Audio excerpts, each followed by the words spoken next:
نداء إلى كل العملاء، في الحالة دي لازم ترفض التصميم. خليني أشرح لك.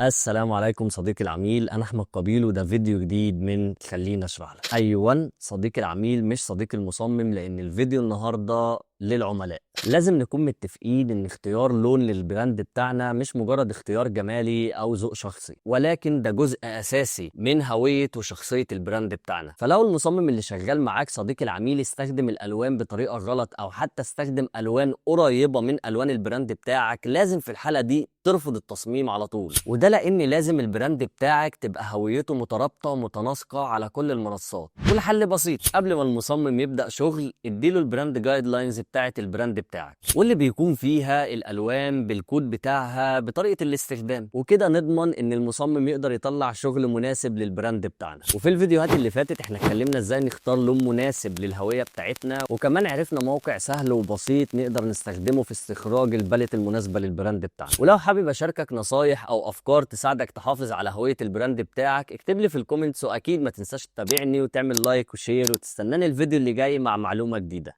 سلام.